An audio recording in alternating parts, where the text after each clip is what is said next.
Un smart contract, ou en français contrat intelligent, c'est un programme informatique, on dit déterministe. Ça veut dire que si certaines conditions qui sont écrites dans ce programme informatique sont présentes, là, le même résultat va arriver qu'on fasse tourner le contrat une fois, 10 000 fois, 1 million de fois.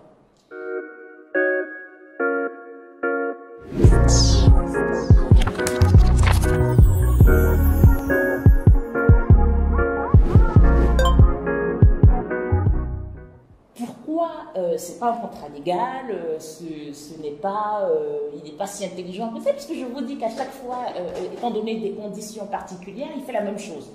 Moi, j'appelle ça intelligent avec cette date de contest. Mais on appelle ça smart contract, contrat intelligent.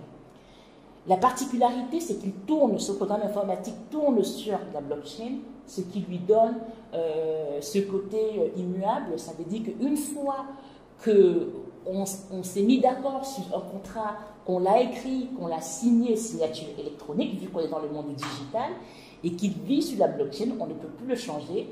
Ça permet aussi de complètement décentraliser la confiance. Je peux entrer en contrat avec n'importe qui peut devenir mon assureur, n'importe qui peut devenir mon garant, parce qu'on a un contrat où on est obligé de remplir les conditions de sortie pour peu que les conditions d'entrée soient présentes.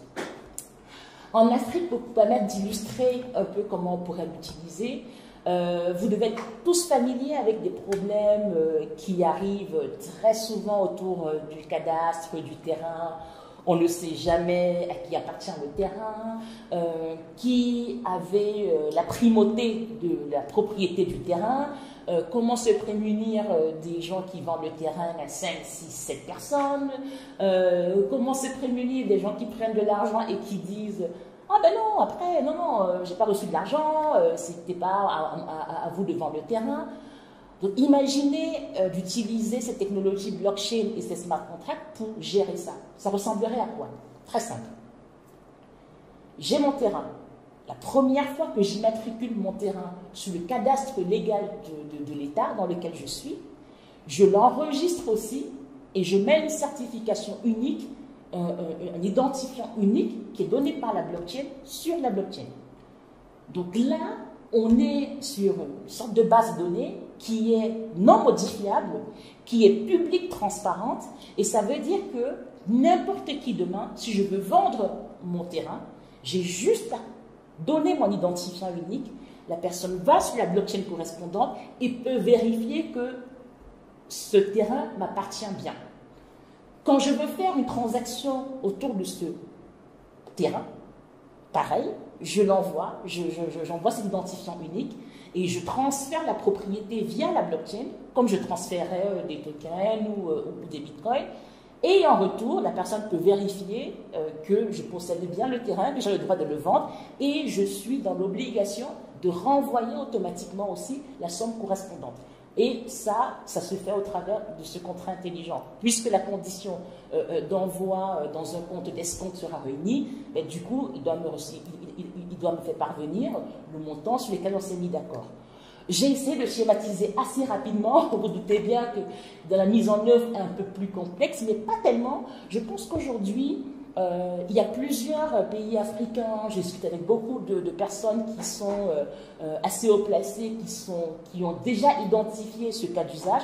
Au Ghana, il y a une compagnie, vous aurez le lien dans les commentaires, qui s'appelle Bitland, qui a commencé à tester ce cadastre sur la blockchain dans des villages au Ghana.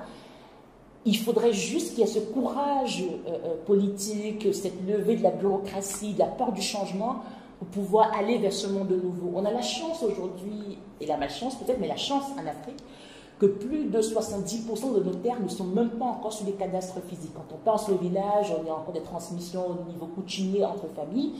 Donc, on pourrait carrément faire ce leapfrog, ce saut de grenouille, comme on a pu le faire des téléphones fixes vers les téléphones mobiles, les smartphones, en ne pas passant par un cadastre physique qui est facilement modifiable, manipulable et qui donne tous ces soucis, tous ces casse-têtes, ces maux de tête, ces casse-têtes chinois. on pourrait définitivement aller tout de suite sur un cadastre sur la blockchain et ce serait plus simple pour tout le monde. Et l'avantage supplémentaire, imaginez le potentiel de richesse que ça pourrait débloquer pour notre continent africain. Je crois que quelqu'un l'avait estimé à plus de 12 trillions ou 12 000 trillions de dollars. C'est des magnitudes plus que le PIB de toute l'Afrique réunie. Et ça, on dort sur cette richesse-là. Aucune civilisation n'a réussi à se développer sans sanctuariser l'acte de propriété.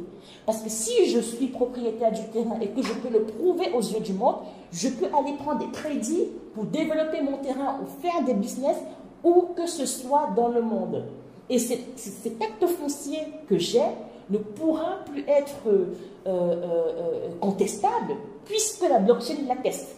Donc je peux être dans n'importe quel pays, au Kenya, au Ghana, et prendre un crédit dans une banque à l'autre bout du monde, puisque la banque a la certitude que je possède bien le terrain en question.